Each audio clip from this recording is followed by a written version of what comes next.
इनके दिन की शुरुआत एसडीएम यानी सब डिविजनल मैजिस्ट्रेट के ऑफिस में सुबह सुबह हो जाती है। मतदाताओं के लिए बैलेट पेपर जारी किए जाते हैं। बैलेट बॉक्स चेक करके उन्हें बंद।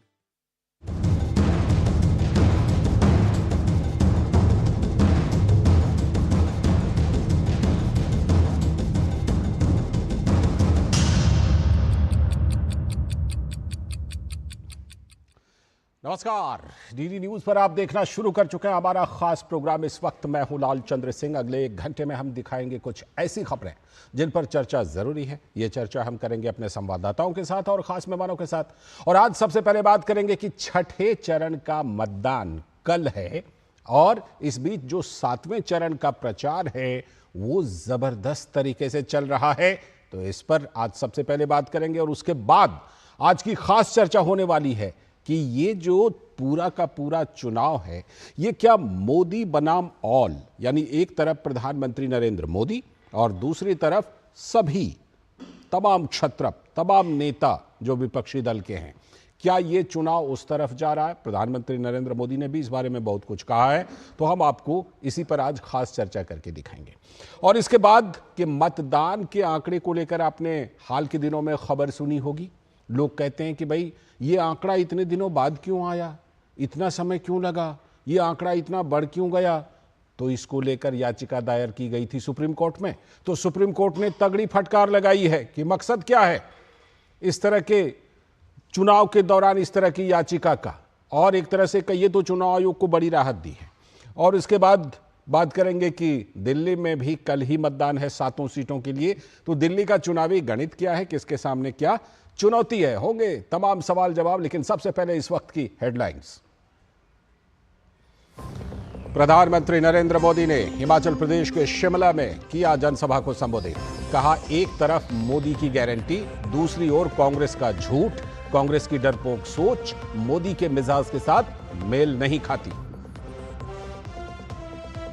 अंतिम चरण के लिए सभी पार्टियों के दिग्गज प्रचार में उतरे। अमित शाह की झारखंड में तो जेपी नड्डा की उत्तर प्रदेश में जनसभा। मल्लिकार्जुन खड़गे, मायावती समेत अखिलेश यादव और तेजस्वी यादव भी कर रहे हैं अपनी अपनी पार्टियों के लिए प्रचार।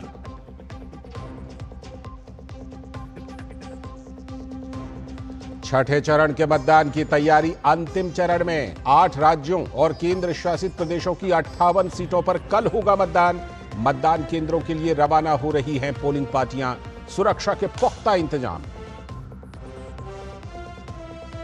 कल दिल्ली की भी सभी 7 सीटों पर मतदान। बीजेपी के सामने फिर से सभी सीटें जीतने की चुनौती, तो दूसरी तरफ कांग्रेस और आम आदमी पार्टी के गठबंधन के सामने खाता खोलने की चुनौती।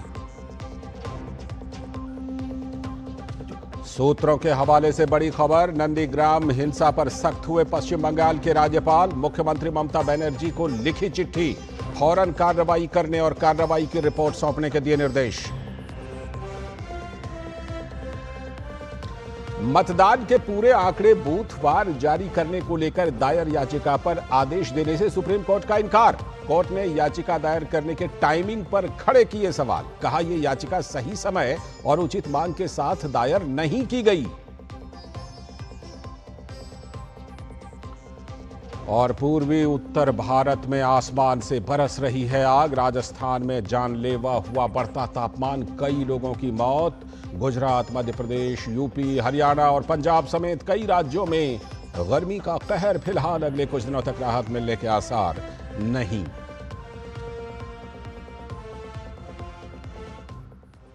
तो ये थी इस वक्त की हेडलाइंस। अब देखते हैं खबरों को विस्तार से। और सबसे पहले आज की सबसे पहली और सबसे बड़ी खबर, और वो खबर है कि एक तरफ जहां कल छठे चरण के लिए मतदान होना है, तो वहीं 7वें चरण के लिए प्रचार धुआंधार शुरू हो गया है। तो लोकसभा चुनाव के छठे चरण के मतदान की तैयारी अंतिम चरण में है, क्योंकि कल ही मतदान होना है। 8 राज्यों और केंद्र शासित प्रदेशों की 58 सीटों पर कल मतदान। तो कल होने वाले मतदान के लिए सुरक्षा के पुख्ता इंतजाम किए गए हैं और मतदान केंद्रों तक रवाना हो रही हैं पोलिंग पार्टियां। और छठे फेज के मतदान के बाद 28 राज्यों और केंद्र शासित प्रदेशों में चुनाव पूरे हो जाएंगे, तो बहुत बड़ा हिस्सा पूरा हो जाएगा। और अब 7वें फेज के लिए चुनाव प्रचार में तेजी आ गई है। और इसी क्रम में पीएम मोदी की आज हिमाचल प्रदेश और पंजाब में जनसभा। हिमाचल प्रदेश और पंजाब में अंतिम चरण में मतदान होना है सारी की सारी सीटों पर। तो प्रधानमंत्री ने हिमाचल के शिमला में कहा, एक तरफ मोदी की गारंटी तो दूसरी ओर कांग्रेस का झूठ। साथ ही पीएम ने कहा, कांग्रेस की डरपोक सोच मोदी के मिजाज के साथ मेल नहीं खाती है। तमाम नेता लगे हुए अंतिम चरण के लिए। अमित शाह की झारखंड में तो जेपी नड्डा की उत्तर प्रदेश में जनसभा। विपक्ष की बात करें, मल्लिकार्जुन खड़गे, मायावती समेत अखिलेश यादव और तेजस्वी भी कर रहे हैं अपनी अपनी पार्टियों के लिए प्रचार।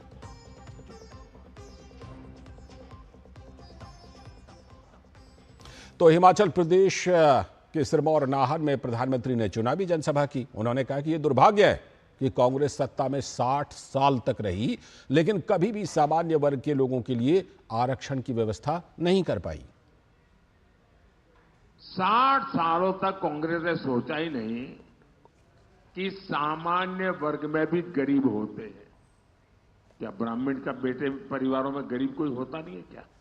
क्या बनिए के परिवार में कोई गरीब होता नहीं क्या? उच्च वर्ण के लोगों के समाज में गरीब लोग होते हैं कि नहीं होते? उनकी परवाह ही नहीं थी, चिंता ही नहीं थी। उनको भी आरक्षण की जरूरत है। कांग्रेस ने हमारे इन समाज को कभी सोचा नहीं। मोदी ने आकर के जिस समाज ये आरक्षण के दायरे से बाहर था, उनको बड़ा सुखी संपन्न माना जाता, उच्च माना जाता था। मैंने उनके गरीब बच्चों के लिए 10% आरक्षण किया और इस देश में कोई झगड़ा नहीं हुआ और किसी का लूट करके नहीं किया। और आज इसके कारण हमारे समाज के लोगों को अलग अलग स्थान पर अवसर मिल रहा है।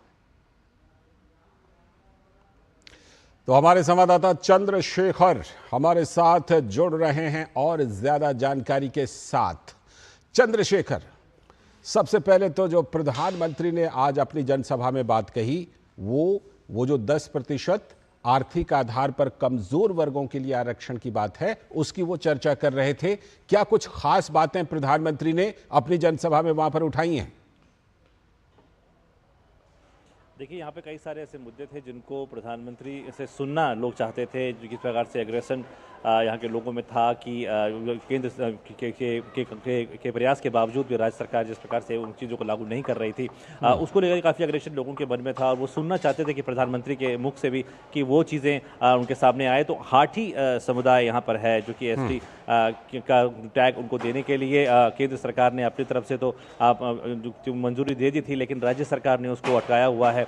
उसको लेकर के जैसे ही प्रधानमंत्री ने अपने संबोधन में यह बात रखी, पूरा जनसैलाब जो था वो एकदम से उनके नारों से गूंज उठा था। और प्रधानमंत्री ने भी कहा कि ये जो मूलभूत मुद्दे हैं ये चुनाव में रहने नहीं चाहिए बाहर, और इसको लेकर के तमाम मुद्दों पर राजनीति होनी चाहिए। और कि राज्य सरकार को उन्होंने निश्चित तौर पर जिस तरीके से उन्होंने उनको घेरा है इस चीज़ को लेकर के, रोजगार को लेकर के यहाँ पे एक बड़ा मुद्दा था और उस पर भी प्रधानमंत्री ने साफ तौर पे कहा कि रोजगार देने वाला जो आयोग है उस पर ही ताला लगा हुआ है। तो ये राज्य सरकार जो है वो किस प्रकार से रोजगार सुनिश्चित करेगी, जिस प्रकार से उन्होंने कहा था कि पहली जो कैबिनेट की मीटिंग होगी राज्य सरकार की जब बनने के बाद, और उसमें किस प्रकार से जो लोगों को रोजगार देने के लिए मार्ग जो है प्रशस्त किया जाएगा। 1 लाख के तकरीबन शायद जो जॉब की बात की गई थी, लेकिन वो कहाँ हैं? प्रधानमंत्री ने निश्चित तौर पर साफ तौर पर जो है वो राज्य सरकार पर सवाल उठाए हैं, तमाम सवालों के उनको जवाब देने के लिए कहा है और कहा है कि जिस प्रकार के वादों के साथ राज्य सरकार यहाँ पर आई थी, बनी थी, उसके बाद से उन्होंने लगातार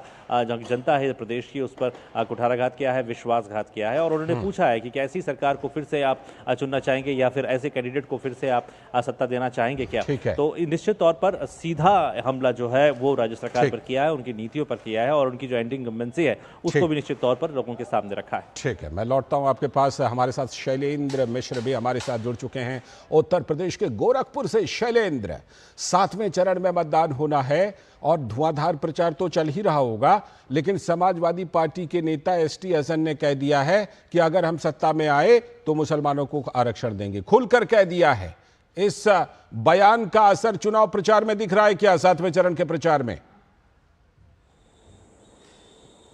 देखिए, बीजेपी लगातार इस बात को उठा रही है शुरू से ही कि जो इंडी गठबंधन है, समाजवादी पार्टी और कांग्रेस का जो गठबंधन है, वो उनकी सरकार, अगर आप कांग्रेस की सरकार देखें कर्नाटक में, किस तरह से मुस्लिमों को ओबीसी में के अंदर एक तरह से उनकी सारी जातियों को शामिल करके आरक्षण देने का काम किया गया, और जो ओबीसी SC ST है उनके आरक्षण को छीनने की मंशा है, मुस्लिमों को देने की मंशा है, क्योंकि जब उसी हिस्से से देंगे तो ये बात बहुत प्रमुख तरीके से बीजेपी कहती रही है। अब जब ये एसटी हसन साहब का ये बयान आया है तो निश्चित तौर पर बीजेपी और जोर शोर से निशाना साधेगी कांग्रेस पार्टी और समाजवादी पार्टी पर, चूंकि कर्नाटक को लेकर लगातार वो कहती रही थी। और ये भी हमने देखा कि प्रधानमंत्री अपनी चुनावी जनसभाओं में अक्सर कहते हैं, आप श्रावस्ती में जो उनकी चुनावी जनसभा थी उसमें उन्होंने कहा कि अपने चहेते वोट बैंक को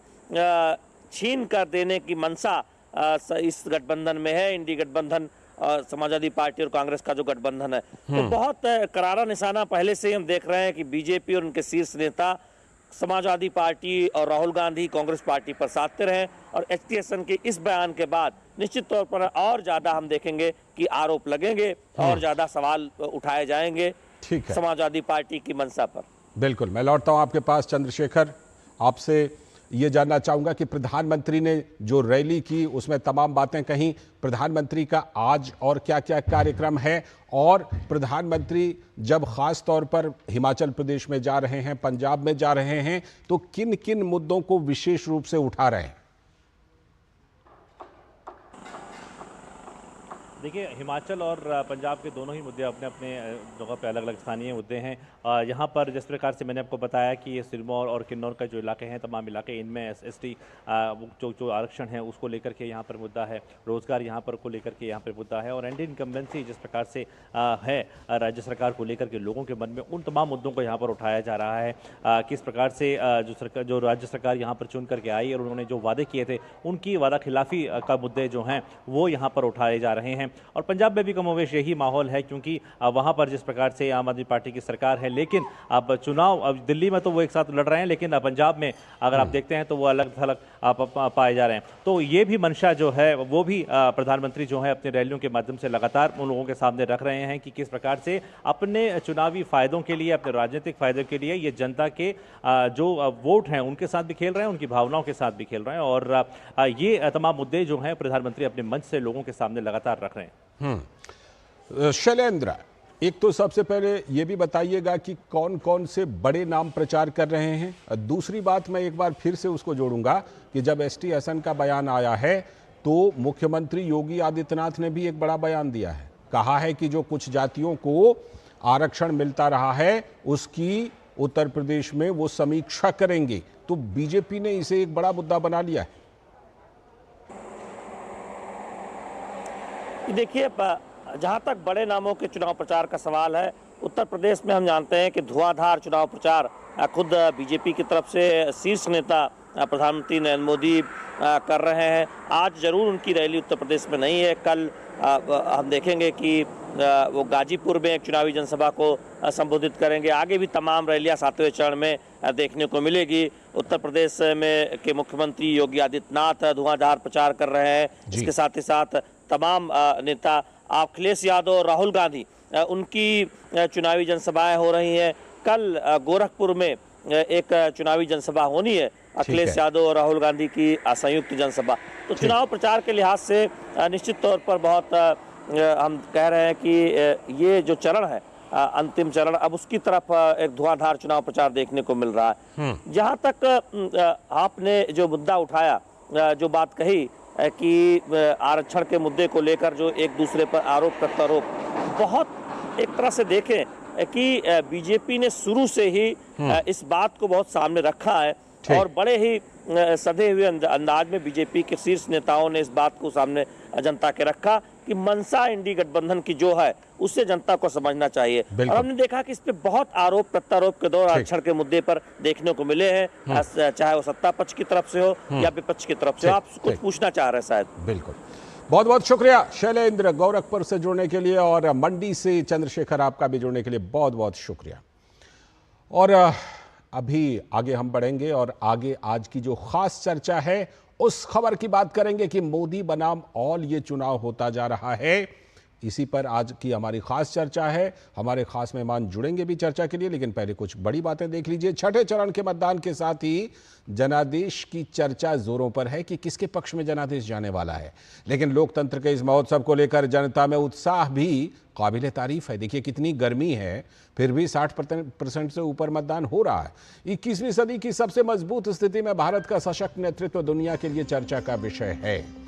चुनावी महासंग्राम में योद्धाओं की भीड़ में जीतने का दावा तो हर कोई करता है, लेकिन एजेंडा मोदी की गारंटी या मोदी विरोध का है। एक तरफ मोदी की गारंटी, दूसरी तरफ मोदी का विरोध, यानी मोदी के आसपास ही सब कुछ घूम रहा है। समर भूमि में आत्मविश्वास से भरे पीएम मोदी कहते हैं कि मेरा पक्का मानना है कि परमात्मा ने मुझे 2047 तक विकसित भारत का लक्ष्य हासिल करने के लिए भेजा है। 2014 के इलेक्शन में प्रधानमंत्री ने कहा था, मोदी ने कहा था, मुझे गंगा मां ने बुलाया है। देश की सांस्कृतिक जागरण के भगीरथ प्रयास को देश ने देखा भी है। तो भारत को लेकर दुनिया में बदलते नजरिए से देश ने अपनी साख और धाक बनाई है, और आज का भारत जो है वो बदला हुआ भारत है और अपनी शर्तों पर समझौता करता है। कोई भी अंतर्राष्ट्रीय समझौता हो उसमें भारत अपने मुताबिक, अपने हिसाब से करता है। तो पंजाब की एक चुनावी रैली में पीएम मोदी ने कहा कि 1971 में भारत पाकिस्तान युद्ध में 90,000 पाकिस्तानी सैनिकों ने आत्मसमर्पण किया था। विभाजन की त्रासदी के साथ ही हमने अपने करतारपुर साहिब को भी खो दिया था, क्योंकि करतारपुर साहिब उधर चला गया था पाकिस्तान के हिस्से में। तो पीएम ने कहा कि अगर मैं होता तो उसी दिन करतारपुर साहिब हमारा होता जिस दिन की वो 90,000 सैनिक कैप्चर किए गए थे पाकिस्तान के। हालांकि पंजाब के मुख्यमंत्री भगवंत मान कहते हैं कि जनता को एक डिक्टेटर और प्रोग्रेसिव सरकार के बीच चुनाव करना है, लेकिन मान ये नहीं बताते कि उनका नेता कौन होगा, देश की जिम्मेदारी कौन संभालेगा, कर्ज में डूबा पंजाब प्रगति कैसे करेगा। इन सब बातों पर भगवंत मान चुप हैं। तो पंचकुला की सभा में कांग्रेस नेता राहुल गांधी ने कहा था कि मैं सिस्टम के अंदर रहा हूं, ये घोर पिछड़ा दलित विरोधी रहा है। ये स्वीकारोक्ति राहुल गांधी की रही है। आज उसी सिस्टम में पिछड़े वर्ग से आने वाले गरीब परिवार का एक बेटा पीएम के पद पर है। साथ ही देश में पहली बार आदिवासी समाज की महिला राष्ट्रपति है। तो फिर सवाल उठता है कि आखिर राहुल गांधी के एजेंडे का मकसद क्या है और क्यों बयान ये दिया राहुल गांधी ने? क्या सेल्फ गोल कर लिया? क्या राहुल गांधी सेल्फ गोल कर रहे हैं, या फिर समर भूमि में सिर्फ नैरेटिव के तीर चला रहे हैं राहुल गांधी? G20 के शिखर सम्मेलन में दुनिया ने भारत की सांस्कृतिक विरासत, उसकी महान सभ्यता का करीब से एहसास किया। 200 से भी अधिक जगहों पर कार्यक्रम का आयोजन हुआ था, याद कीजिए।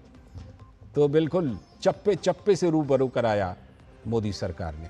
तो जाहिर है कि यह सब विकसित भारत के संकल्प के कारण ही तो संभव हुआ है। ऐसे में सिर्फ नारों से मोदी के इमेज को ध्वस्त कैसे किया जा सकता है? सिर्फ नारों से यह सब होगा नहीं, लेकिन मोदी के कटु आलोचक भी इस बात को मानते हैं कि मोदी है तो मुमकिन है। तो क्या इसी डर ने मोदी के विरोधी तमाम विपक्षी दलों को एक मंच पर खड़ा कर दिया है क्या? यह सवाल उठ रहा है।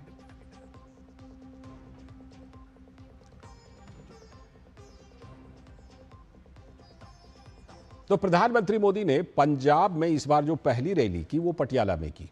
वो पारंपरिक सिख पगड़ी में नजर आए। उन्होंने बताया कि 1971 के युद्ध में 90,000 से भी ज्यादा पाकिस्तान के सैनिक आत्मसमर्पण कर चुके थे। अगर उस समय मोदी होता तो उसी समय करतारपुर लेकर रहता।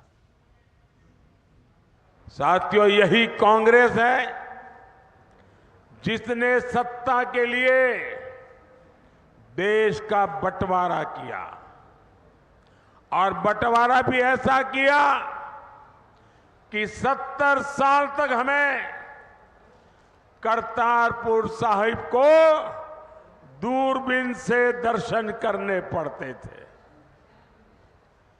और हर कोई इंसान अपमान महसूस करता है। मैं कांग्रेस वालों को कहता हूं कि जब बांग्लादेश की लड़ाई हुई 90,000 से ज्यादा पाकिस्तान के सैनिक सरेंडर कर चुके थे। 90,000 से ज्यादा पाकिस्तानी सैनिक हमारे कब्जे में थे। हुकुम का पत्ता हमारे हाथ में था। और साथियों, मैं विश्वास से कहता हूं, अगर उस समय मोदी होता,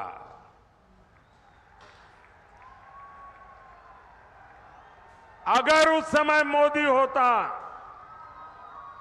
तो मैं इनसे करतारपुर साहब लेकर के रहता, तब जाकर के उनको जवानों को छोड़ता। तो प्रधानमंत्री साफ तौर पर कह रहे हैं कि क्या कुछ गलतियां हुई हैं। तो कांग्रेस की नेता प्रियंका गांधी ने एक जनसभा को संबोधित करते हुए मोदी सरकार पर आरोप लगाते हुए कहा कि लोग देशभक्ति की बात करते हैं लेकिन देशभक्ति दिखलाई नहीं पड़ती। बड़ी बड़ी बातें मंच पे, देशभक्ति की बातें मैं पूछना चाहती हूँ, कौन है वो देशभक्त जो इस देश को की आत्मा को नहीं समझ पाया, जो इस देश के किसान का आदर नहीं कर पाया? कौन है वो देशभक्त? तो वहीं प्रधानमंत्री ने एक जनसभा को संबोधित करते हुए कहा कि मेरा पक्का मानना है कि परमात्मा ने मुझे 2047 तक विकसित भारत का लक्ष्य हासिल करने के लिए भेजा है। अब आपने कहा 2047 तक, तो कह रहे हैं मोदी जी ने बड़ा लंबा प्रोग्राम बना दिया, ये तो कहीं जाने वाली नहीं 47 तक। ऐसा है कि मैं अभी भी मानता हूं कि ईश्वर ने मुझे किसी विशिष्ट काम के लिए भेजा है। परमात्मा ने मेरे लिए किसी पर्पज के लिए भेजा हुआ है, वरना मैं जिस जिंदगी से निकला हूं वहां आने का कोई लॉजिक ही नहीं बैठता जी। कोई रास्ता नहीं जो मुझे यहां ले आए। ईश्वर ने ही इस काम के लिए मुझे कहा है, मुझे भेजा है, और मेरा मार्गदर्शन भी परमात्मा स्वयं कर रहे हैं। मुझे रास्ता भी परमात्मा स्वयं दिखा रहे हैं। परिश्रम का, पुरुषार्थ का, पराक्रम का जो जज्बा है वो भी परमात्मा स्वयं की कृपा से मिलता रहता है, और उसी को लेकर मैं करता हूं। और मुझे पक्का लगता है कि विकसित भारत 2047 तक का टारगेट ये भी ईश्वर ने ही मुझसे करवाया है, और जब तक पूरा नहीं होगा वो मुझे वापस नहीं बुलाएगा। तो प्रधानमंत्री ने यह बयान दिया है, और प्रधानमंत्री का जो ये वाला बयान है इस पर हम लोग बाद में चर्चा करेंगे, लेकिन पहले जरा चर्चा करते हैं कि क्या कुछ मोदी बनाम ऑल में हो रहा है और किस तरह से बयान प्रधानमंत्री नरेंद्र मोदी भी दे रहे हैं और विपक्षी पार्टियां भी दे रही हैं।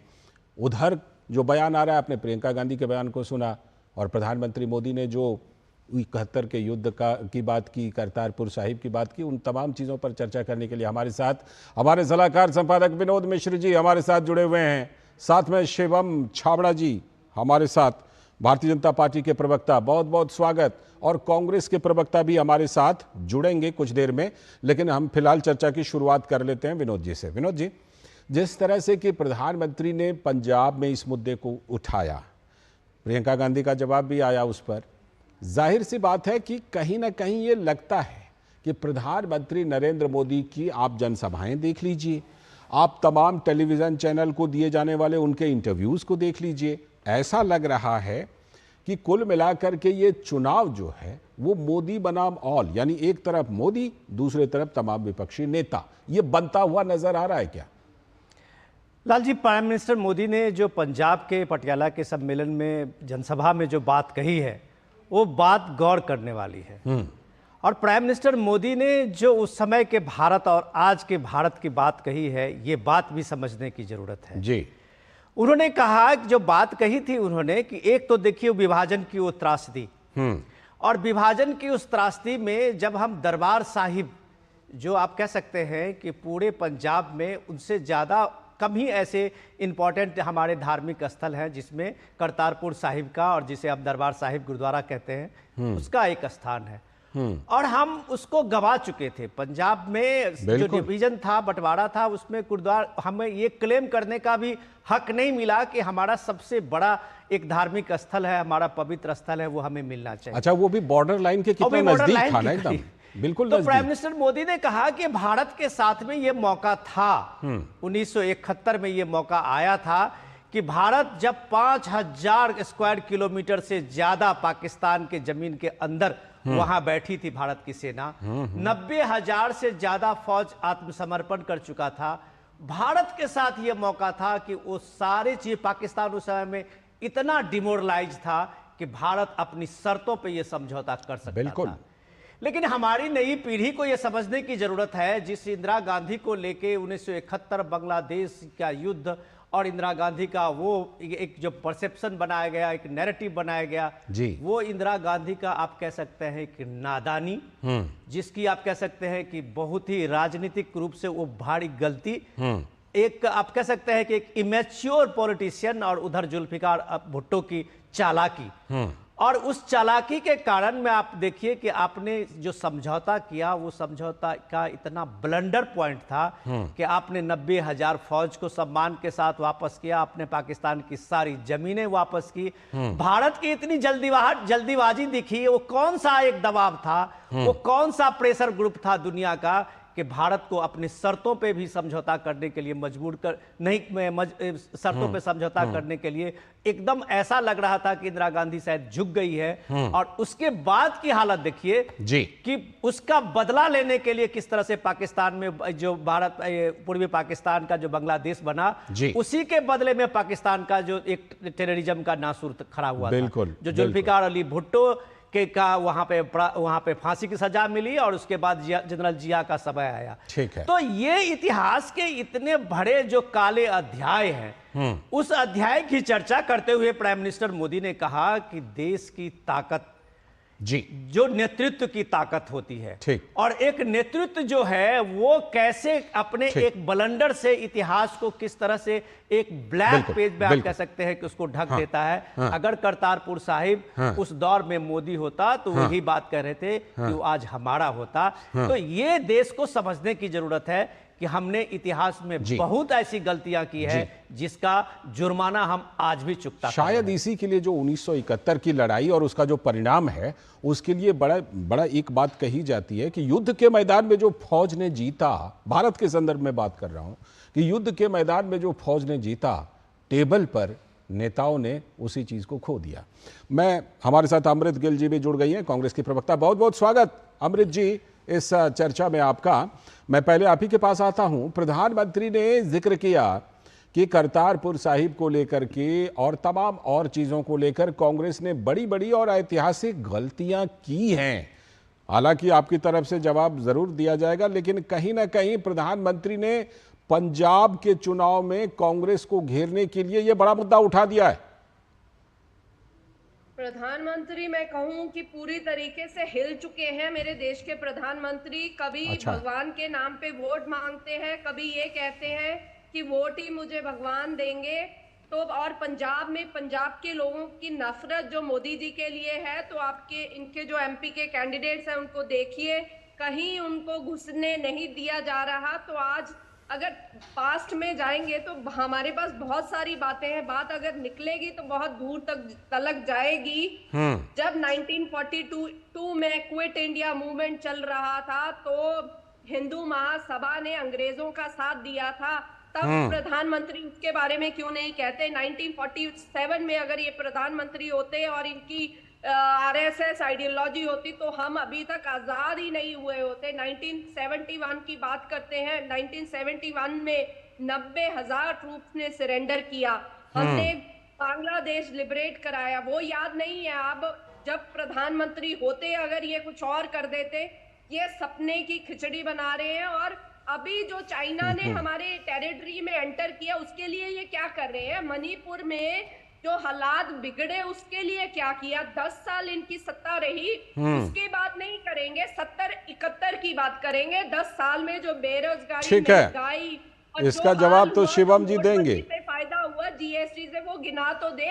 हाँ। देश के ऊपर 55,000 कई सारे मुद्दे उठा दिए आपने, कई सारे मुद्दे एक साथ कर दिए, 3 टाइम्स बढ़ा दिया, उसके बारे में बात नहीं करेंगे। कई सारे मुद्दे उठा दिए, 40 साल की सबसे बड़ी बेरोजगारी, उसके बारे में बात नहीं करेंगे। तमाम मुद्दे आ गए। मुझे लगता है एक आध ही छूट गया होगा।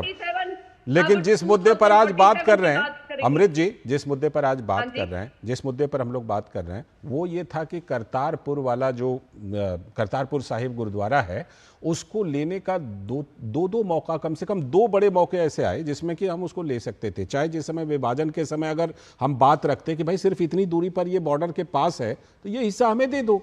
दूसरी बात ये कि उन्होंने कहा कि भाई 90,000 सैनिक को जब हमने कैप्चर किया था उस समय हम डील कर सकते थे, बड़ी आसानी से डील कर सकते थे। मैं आता हूं आपके पास शिवम जी, तमाम तरह इसी पे मैं बात करूं, 1942 में हम आजादी पा लेते अगर ये लोग अंग्रेजों का साथ नहीं देते। किसने तो अंग्रेजों का साथ दिया था? इन्होंने हिंदू महासभा से इनका क्या लेना देना है? या कम्युनिस्ट पार्टी ने अगर भारत छोड़ो आंदोलन का विरोध किया था तो उसे क्या लेना देना है? भीमराव अंबेडकर ने अगर भारत छोड़ो आंदोलन में साथ नहीं दिया तो इससे इनका क्या लेना देना है? मुझे बताइए। बोलेंगे कि अगर मैं पास्ट में गया होता और मैं ऐसे कर देता तो हम कहे पास्ट में ऐसा हो जाता। अगर ठीक है शिवम छाबड़ा, मैं लौटता हूं आपके पास। अमृत जी लौटता हूं। शिवम छाबड़ा जी, शिवम छाबड़ा जी, आप एकदम बिल्कुल सीधा अटैक कर रहे हैं इनके ऊपर कि भाई इन्होंने पंजाब के हितों को नहीं देखा। करतारपुर साहिब को ले सकते थे लेकिन उसके लिए डील नहीं किया, ना तो 1971 में डील किया और ना जिस समय वो जो विभाजन रेखा खींची जा रही थी उस समय। पंजाब को देखते हुए आप घेर रहे हैं। इतिहास को कोई झुटलाया नहीं जा सकता है। तो इतिहास के पन्नों में लिखा है वो सच है और सच रहेगा। इसमें आप हो सकता है आपका कांग्रेस पार्टी का अपना डिफेंस भी हो सकता है उनका कोई तर्क भी होगा, लेकिन इसको डिनाई नहीं किया जा सकता कि अगर 71 के दौरान अगर उस तत्कालीन प्रधानमंत्री इस बात में थोड़ी सजग रहती और कहीं ना कहीं अपना एक प्रोएक्टिव अपना अप्रोच दिखाते तो निश्चित रूप से करतारपुर कॉरिडोर, जो करतारपुर का लांघा जिसको अपन कहते हैं, इस करतारपुर गुरुद्वारे की हम बात करते हैं, वो निश्चित रूप से पंजाब का हिस्सा होता। इसमें कहीं को दो राय नहीं है। और विश्वास मानिए ऐसा भी मौका हमको नहीं मिलता कि हमारी सरकार करतारपुर के लिए एक कॉरिडोर बना सके, ये इंश्योर कर सके कि हमारे देश की, हमारी सिख पॉपुलेशन जो है, पंजाब में हमारे सिख भाई बंधु रहते हैं, उनको करतारपुर कॉरिडोर की सुविधा दी जाके, जिससे कि जाकर के वो करतारपुर साहब के दर्शन कर सकते हैं। ये बहुत दुर्भाग्यपूर्ण चीज है कि कांग्रेस पार्टी और आम आदमी पार्टी, अब कल्पना करिए, मैं आम आदमी पार्टी इसलिए फ्रेम में लेकर के आ रहा हूँ क्योंकि दिल्ली में तो एक साथ चुनाव लड़ रहे हैं लेकिन पंजाब के अंदर एक दूसरे का विरोध कर रहे हैं।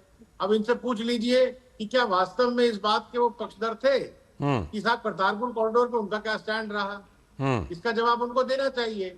और कहीं ना कहीं हमको इस बात को भी डिनाई नहीं करना चाहिए कि कहीं ना कहीं कांग्रेस पार्टी वो पार्टी है जब देश के प्रधानमंत्री के खिलाफ एक पूरा षड्यंत्र रचा जा सकता है, जब वो रैली एड्रेस करने जा रहे हैं, उस रैली को उनको एड्रेस नहीं किए जाने के लिए उनकी सुरक्षा के ऊपर में सेंध लगाई जा सकती है। अच्छा, आप उस घटना का जिक्र कर रहे हैं, ठीक है। कांग्रेस पार्टी कितनी निम्न मानसिकता की राजनीति पे उतारू थी। और कहीं ना कहीं एक और बात सोचनी चाहिए। देखिए, शहीद साहिबजादे जी का जो हम सालाना मनाते हैं, किसने मनाना शुरू कर दिया भाई? वीर बाल दिवस किसने उसको इनिशिएट किया? हमारी पार्टी ने इनिशिएट किया, हमारे प्रधानमंत्री ने इनिशिएट किया, हमारी सरकार ने इनिशिएट किया। सामान्य बात नहीं है।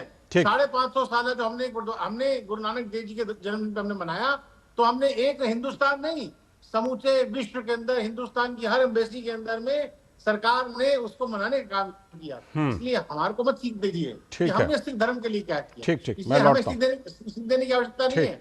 आपको तो कांग्रेस पार्टी को इस बात का जवाब देना चाहिए राजपूत जी कि जब एक जवान, इंडियन एयरफोर्स का एक जवान जब कश्मीर में शहीद होता है तो इनके नेता, इनके पूर्व मुख्यमंत्री, जिनका मैं नाम लेना नहीं चाह रहा, वो जाकर के ये कहते हैं कि साहब इस प्रकार के आयोजन तो आप लगातार करते हैं। आपने पुलवामा में अटैक करा दिया चुनाव जीतने के लिए, आपने जम्मू कश्मीर के अंदर ठीक है। चलिए आज के मुद्दे पर रहते हैं, आज के मुद्दे पर रहते हैं। हिंदुस्तान के लिए नहीं है, नए भारत के लिए आपके पास कोई सोच नहीं है। लौटता हूं। विश्वास मानिए, बेरोजगारी की बात कर रहे थे, मैं केवल 10 सेकंड और लेकर ले लीजिए 10 सेकंड में। हिंदुस्तान के युवाओं की बेरोजगारी की चिंता नहीं है, इनको राहुल गांधी, प्रियंका गांधी और इस तरीके के नेताओं की बेरोजगारी की चिंता है। तो 4 तारीख की बेचारे क्या बात करेंगे? ठीक है। आज के मुद्दे पर रहते हैं। विनोद जी, जिस प्रधानमंत्री के रिएक्शन के बारे में मैंने कहा था कि उस पर बाद में हम लोग अलग से चर्चा करेंगे, प्रधानमंत्री ने कहा कि 2047 तक जो विकसित भारत बनाने का संकल्प है वो उसके लिए पूरी तरह प्रतिबद्ध हैं, वो रुकने थकने वाले हैं नहीं, वो बिल्कुल विराम नहीं करने वाले हैं। प्रधानमंत्री कहीं ना कहीं उस एजेंडे पर कि 2047 तक का तो हमारे पास पूरा प्रोग्राम है, उसी एजेंडे पर विपक्ष को भी लाने की कोशिश कर रहे हैं क्या? लाल जी, ये बहुत इंपॉर्टेंट था इस चीज़ सब, ये हमारा आज का ये शॉर्ट बाइट भी जो हम पहले चला चुके हैं जी। एक्चुअली ये है कि मैं मैडम अपने जो प्रवक्ता है मैं उनसे एक थोड़ा सा इसमें तो आप उनका एक समय लेना चाहूँगा कि मैडम आपने तो एक बड़ी लंबी लंबी लिस्ट गिना दी अपने सारे पॉलिटिकल एजेंडे का, उसी एजेंडा में से एक था जब प्राइम मिनिस्टर मोदी को आप मैं आप एक मिनट सुन लीजिए मैडम, एक मिनट सुन लीजिए। सलाहकार संपादक हैं और लोकतंत्र में सलाहकार संपादक को अपने विचार रखने का पूरा अधिकार होता है। ये दूरदर्शन आपके समय में भी था और हम लोगों ने उस समय भी बात की है। मैडम बस एक मिनट आप सुन लीजिए कि आपने ये सवाल जब 2047 तक मोदी यहाँ इस देश में प्राइम मिनिस्टर प्रेसिडेंट रहेगा, आपने जब ये सवाल उठाया कि मोदी डिक्टेटर हो गया है, आपने जब सवाल उठाया कि संविधान खतरे में हो गया है, आपने जब सवाल उठाया कि लोकतंत्र खतरे में है, तो आपकी सारी महंगाई, बेरोजगारी, ये सारे जो इलेक्शन के मुद्दे थे वो अपने आप हाशिए पर डाल दिए थे, आपने खुद अपने मुद्दे डाले। तो यही बात जब प्राइम मिनिस्टर मोदी से पूछा गया कि आपके बारे में कहा जाता है कि आप 2047 तक कहीं नहीं जाने वाले हैं, उसका जवाब देते हुए पीएम मोदी ने कहा था कि 24/7 24/7 और 2047 तो ये उनका अपना एक रहा है कि जो 24 घंटे सातों दिन काम करने वाला है उसके सामने में लक्ष्य विकसित भारत का 2047 तक का है। और 2047 तक की बात जब वो कहते हैं तो विकसित भारत के संकल्प में आप कह सकते हैं कि वो एक तरह से एक हम लोग समझ रहे हैं इसको कि एक मोदी युग है जी, जो विकसित भारत, सशक्त भारत, एक कुशल नेतृत्व वाला भारत का एक इमेज है जो मोदी है। तो मैं ये कह रहा हूं पॉलिटिकल पार्टी आप भी है और आप अपनी बात को, अपनी चीजों को अपने तर्कों से रखते हैं, लेकिन ये देश ये तर्क कैसे महसूस कर ले, आप मान ले कि संविधान खतरे में पड़ जाएगा, आरक्षण खत्म हो जाएगा, लोकतंत्र खत्म हो जाएगा, तो इन सारी बातों के लिए आपके सामने में ये एजेंडा है कि आप विकसित भारत की बात कीजिए, डेवलपमेंट के मॉडल को, इसके अल्टरनेट मॉडल को दुनिया के, भारत के लोगों के सामने रखिए। अमृत जी खुलकर अपनी बात रखिए, पूरा बिल्कुल आपके पास मौका है कि ये जो एजेंडा है, इस एजेंडे में कहीं ना कहीं आप लोगों ने ही पहले डाइवर्जन कर दिया क्या, संविधान खतरे में, लोकतंत्र खतरे में, आरक्षण खतरे में करके? सबसे पहले तो मैं कहूंगी कि मोदी जी ने जो 2047 का एजेंडा दिया है उसमें एक दो स्पोक्स पर्सन और ये खुद बोल रहे हैं, देश की जनता नहीं बोल रही, देश की जनता 5 चरण के चुनाव में चली गई है और मोदी जी जो है ये सरकार में मेजॉरिटी में नहीं आ रहे हैं। और मैं पूछना चाहती हूँ 47 तक अपने आप को फिक्सली प्राइम मिनिस्टर बता रहे हैं, अभी 74 साल के हैं, अगले साल 75 के हो जाएंगे, मार्गदर्शक मंडल में नहीं जाएंगे क्या? अडवाणी जी, मुरली मनोहर जोशी जी को तो इन्होंने भेज दिया, तो अपने लिए इनका 100 साल तक आप चाहते हैं कि मार्गदर्शक मंडल में चले जाएंगे क्या? नहीं, आप बीच में मुझे मत टोकिए। संविधान खतरे में है क्योंकि मन मर्जी के कानून आते हैं। पंजाब में जाके पंजाब के बारे में वो 750 किसानों के बारे में बात नहीं करेंगे जिनकी जान चली गई संघर्ष में, और दिल्ली पंजाब को बॉर्डर बना दिया। आज दिल्ली और पंजाब और हरियाणा के किसान इनके लीडर्स को घुसने नहीं दे रहे। क्यों इन्होंने हमारा, ताकि लाल किला पर आकर उसी तरह करें, लाल किला और आईटीओ पर वो हम इन्होंने जाके नहीं, पंजाब में इन्होंने ये क्यों नहीं बताया, किसानों का कर्जा क्यों नहीं माफ किया, किसानों की जो इक्विपमेंट है उस पे जीएसटी माफ क्यों नहीं किया, उसके बारे में क्यों नहीं बात की? जो पंजाब के मुद्दे हैं उस पे बात, या इनके सारे एमपीज को घुसने नहीं दिया जा रहा, उस पे बात नहीं करेंगे। 1971 में अगर ऐसा होता तो मैं ऐसा कर देता, 1947 में ऐसा होता तो ऐसा होता, 2047 में मैं देश का प्रधानमंत्री, मेरा 24/7 काम करने का एजेंडा है। अब मैं हिमाचल में पूछती हूँ, 2 हिमाचल में विधानसभा में आए, लोकसभा में जब हिमाचल ठीक है अमृत जी, पूरा तब क्यों नहीं नजर आए? ठीक है अमृत जी। प्रधानमंत्री शिवम जी जवाब, शिवम जी का जवाब। शिवम जी काफी रैपिंग लग रही है, काफी हिलाई, मतलब जिसे कह सकते हैं ना तिलमिलाई हुई है। कांग्रेस की प्रवक्ता, लेकिन फैक्चुअली बहुत पुअर है। मैं फिर कह रहा हूं कि 71 की बात तो केवल एनेक्डोट है, और इतिहास के अंदर जो दर्द है उसको आप डिनाई नहीं कर सकते। कहीं ना कहीं इस बात को स्वीकार कर लीजिए। अभी आपने कही कि पंजाबियत और पंजाबियत की चिंता किसी ने सही मायने नहीं करी, तो प्रधानमंत्री मोदी की मोदी नेतृत्व सरकार ने की। आप कल्पना करिए ना, कभी एम्स बठिंडा में जो एम्स दिया किसने दिया जी? कौन सी सरकार ने दिया? जवाब दीजिए जी। भाई हम तो डेवलपमेंट की बात कर रहे हैं, आप ले जा रहे हैं हिंदू मुसलमान पे, आप ले जा रहे हैं कि आप पता नहीं उनके 75 वर्ष हो जाएंगे तो मार्गदर्शन मंडल हो जाएगा। ठीक है, ठीक है, ठीक है, बातें कर रहे हैं। ठीक है, कांग्रेस पार्टी और विपक्षी दल, ठीक है, चलिए अलायंस है, 5 चरण के चुनाव हो गए हैं, पास एजेंडा नहीं। हाँ, 5 चरण के चुनाव हो गए हैं। नए भारत के निर्माण के लिए कोई प्लान ऑफ एक्शन नहीं है। और सही मायने में मैं फिर कह रहा हूँ, ये बेरोजगारी की चिंता इनकी जायज है, क्योंकि बेरोजगार होने वाले राहुल गांधी और उनकी टीम के लोग, बेरोजगार होने वाली है प्रियंका गांधी। 2 चरण के चुनाव अभी बाकी हैं। 4 जून को नतीजे आने। अमृत जी ने जैसा कहा कि भाई नतीजे की बात की, ठीक है अमृत जी, 4 जून को हम लोग फिर मिलेंगे। फिलहाल बहुत बहुत शुक्रिया अमृत गिल आपका, शिवम छाबड़ा आपका, विनोद जी आपका भी इस चर्चा में जुड़ने के लिए बहुत बहुत शुक्रिया।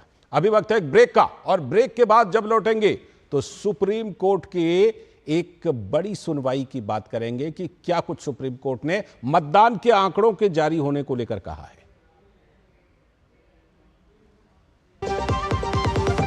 बात जब पीढ़ियों के लिए बनने वाले घर की हो तो जिम्मेदारी बड़ी हो जाती है। गैलेंट समझता है ये जिम्मेदारी। अब डबल एम रिब्स के साथ गैलेंट एडवांस टीएमटी रीबार, निर्माण का रियल हीरो। तुम्हें पता है इन्वेस्टर्स के लिए एक इन्वेस्टर प्रोटेक्शन फंड होता है, IPF। लेकिन अगर तुम्हारा ट्रेड एक्सचेंज पर एग्जीक्यूट नहीं हुआ या फिर कोई गारंटीड रिटर्न्स वाली स्कीम है, तो ये IPF आपकी मदद नहीं कर सकता है।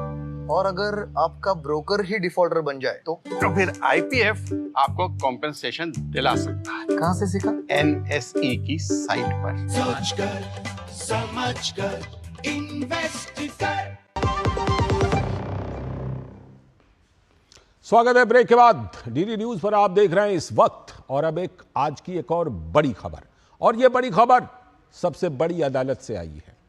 मतदान के आंकड़े पर सुप्रीम फटकार लगाई गई है याचिका पर, और क्या कुछ ये पूरा मामला है। मतदान के आंकड़े सार्वजनिक करने की अपील पर सुप्रीम कोर्ट की फटकार, याचिका की टाइमिंग पर उठाए सवाल कि किस समय ये याचिका दायर कर रहे हैं जब देश में चुनाव हो रहा है। लोकसभा चुनाव के बाद मतदान के पूरे आंकड़े देरी से जारी होने पर सवाल उठाने वाली याचिका पर सुप्रीम कोर्ट ने यह सुनवाई की। कोर्ट ने मतदान प्रतिशत के आंकड़े उसकी वेबसाइट पर अपलोड करने के संबंध में कोई निर्देश देने से साफ इनकार कर दिया। याचिका दायर करने वाले एनजीओ की मंशा पर भी कोर्ट ने सवाल उठाए और कहा कि सही समय और उचित मांग के साथ याचिका दायर नहीं हुई। चुनाव प्रक्रिया शुरू होने के बाद यह याचिका दायर क्यों की गई है, सुप्रीम कोर्ट ने यह सवाल उठाया। और एक बड़ा सवाल हम भी उठा रहे हैं कि आखिर क्यों बार बार देश की लोकतांत्रिक प्रक्रिया को संदेहास्पद बनाने की कोशिश होती रहती है।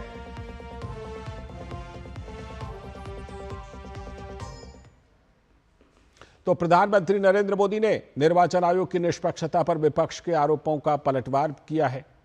इंडिया टीवी को दिए गए साक्षात्कार में पीएम मोदी ने बताया कि चुनाव आयोग पहले कांग्रेस का दलाल हुआ करता था। पूर्व प्रधानमंत्री राजीव गांधी की मौत का जिक्र करते हुए उन्होंने बताया कि किस तरह चुनाव आयोग का दुरुपयोग किया गया था। ये लोग इलेक्शन कमीशन को गाली देते हैं। हमारे देश का चुनावी व्यवस्था कहती है कि अगर कोई पार्लियामेंट सीट में अगर किसी कैंडिडेट की मृत्यु हो जाए तो वो चुनाव स्थगित होता है।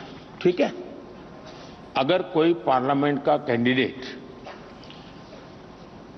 उसका स्वर्गवास हो जाए तो वो सीट चुनाव स्थगित हो जाता है, उसकी डेट बाद में आती है।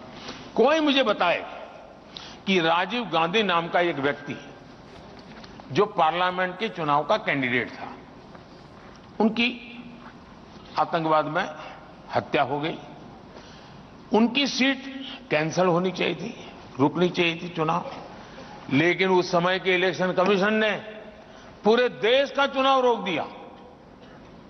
कोई लॉजिक नहीं था, और करीब 21-22 दिन दिए और उनके अस्थि लेकर के पूरे देश में यात्राएं चली और फिर चुनाव की डेट दी गई। तो कौन सा लेवल पे था? देश के इलेक्शन कमीशन और बाद में वो खुद कांग्रेस के कैंडिडेट बन के आडवाणी के खिलाफ चुनाव लड़ रहे थे। आप इलेक्शन कमीशन की बातें करते हो, और इसलिए जो न्यायिक हो रहा है वो उनको लेवल प्ले फील्ड नहीं लगेगा। बहुत स्वाभाविक है, क्योंकि उन्होंने अब तक स्पेशल कैटेगरी, स्पेशल फायदा उठाया। तो आमतौर पर जो ये आरोप लगाया जाता है कि इलेक्शन कमीशन सरकार के इशारे पर काम करता है, उसी का जवाब प्रधानमंत्री दे रहे थे। तो छत्तीसगढ़ के पूर्व मुख्यमंत्री भूपेश बघेल ने कहा कि चुनाव आयोग पर आरोप लगाते हुए उन्होंने कहा कि चुनाव आयोग पक्षपातपूर्ण है। जब आप मतपत्र से वोट डालते थे, 24 घंटे के अंदर में निर्वाचन आयोग 70C के जो सूची है उसको जारी कर देते थे, सारे कितने वोट पड़े उसको जारी कर देते थे। और अब जब इलेक्ट्रॉनिक युग है तो निर्वाचन आयोग एक सप्ताह 10 दिन तक के आप वो कितने वोट पड़े उसकी जानकारी आप नहीं दे रहे हैं, और जानकारी आती 6 से 8% वोट प्रतिशत बढ़ गया। इसका मतलब ये निर्वाचन आयोग बायस्ड है, वहाँ बैठे हुए अधिकारी बायस्ड हैं।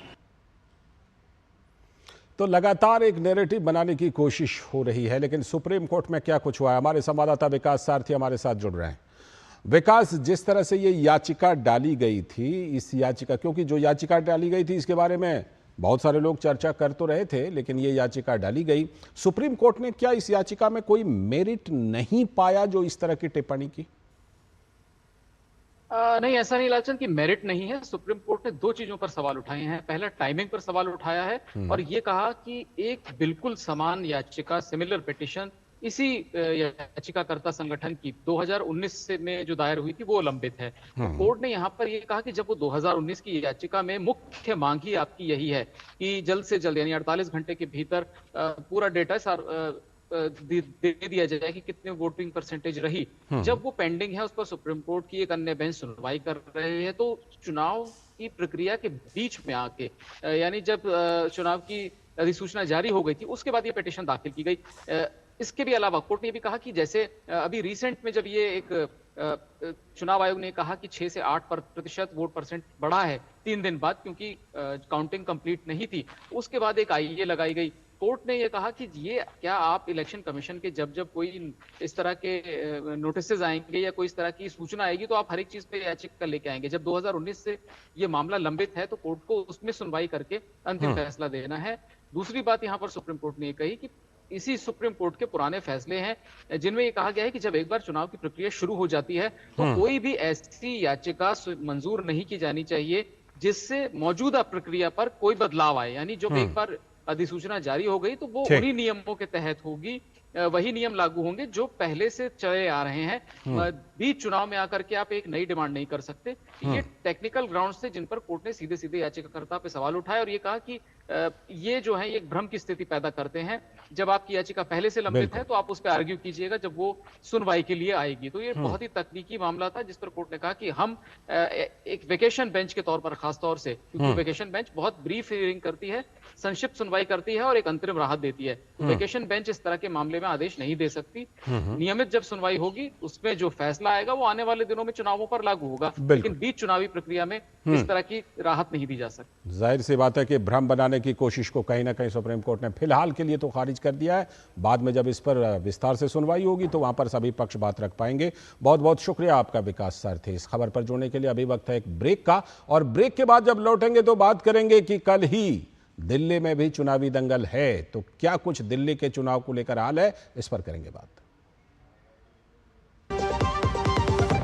Delivery boy has picked your order. अरे भाई पता है भूख लगी है। 30 मिनट का मैसेज नोटिफिकेशन आया था ना। मैसेज के सारे थोड़ी बैठ सकते हैं। कल आपने कुछ शेयर्स बेचे थे ना? हाँ, तो चेक किया? मैसेज आया तो था। सिर्फ मैसेज काफी नहीं है। आप शेयर मार्केट में कोई भी ट्रांजैक्शन करते हैं ना तो स्टॉक एक्सचेंज से आए SMS या ईमेल को अपने डीमैट अकाउंट और बैंक स्टेटमेंट के साथ भी टैली कीजिए। बेटा भूख में ना दिमाग बंद हो जाता है।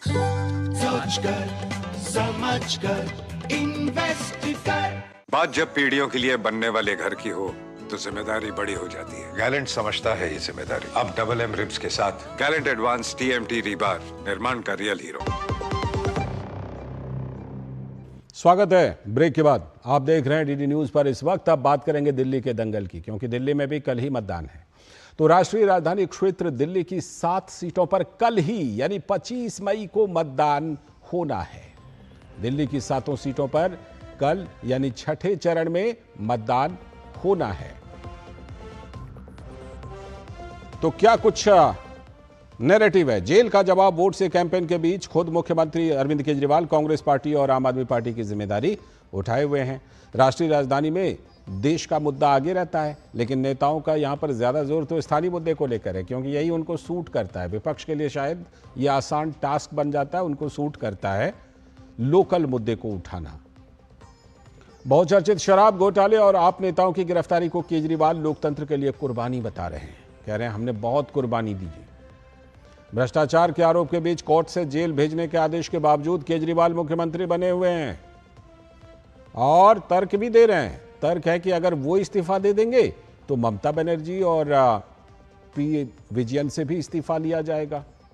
स्वाति मालीवाल का मुद्दा अलग से है। उनके साथ मारपीट का मामला दिल्ली के मतदाताओं के बीच है ही कि क्या कुछ हुआ है 13 मई को।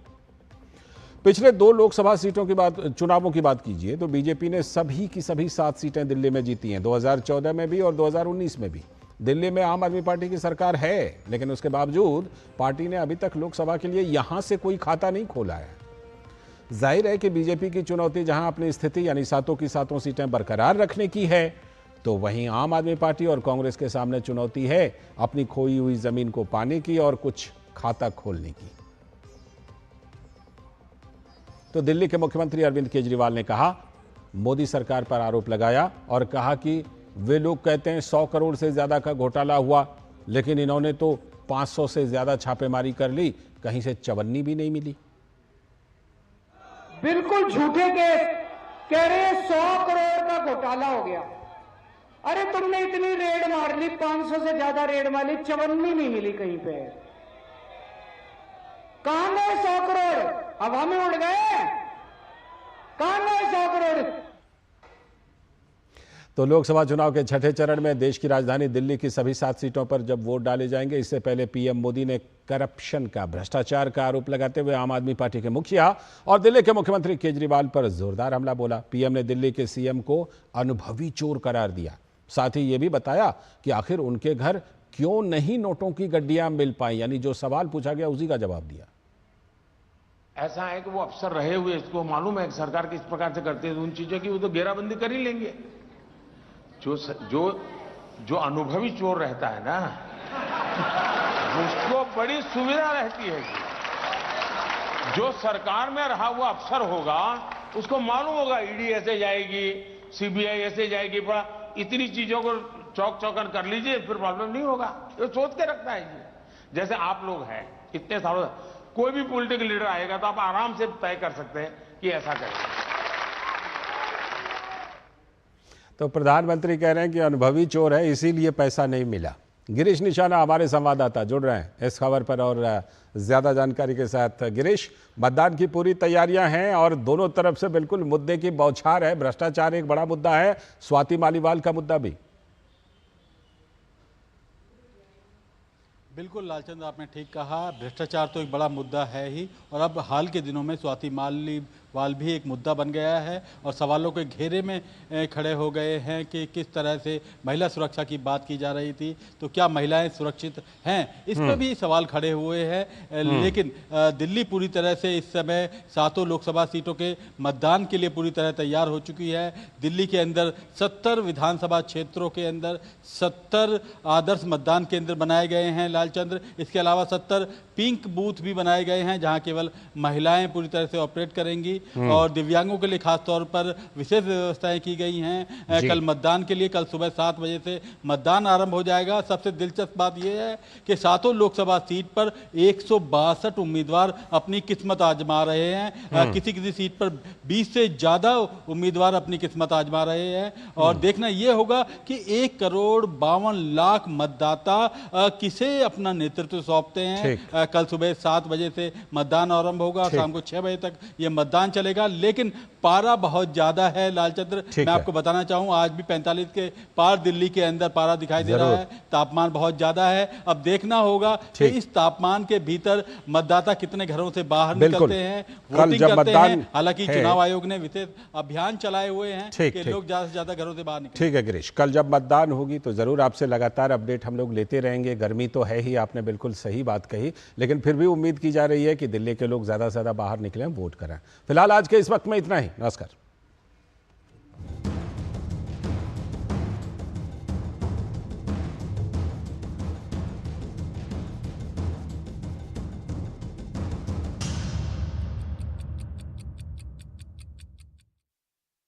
लंदन से एक और लेटर आया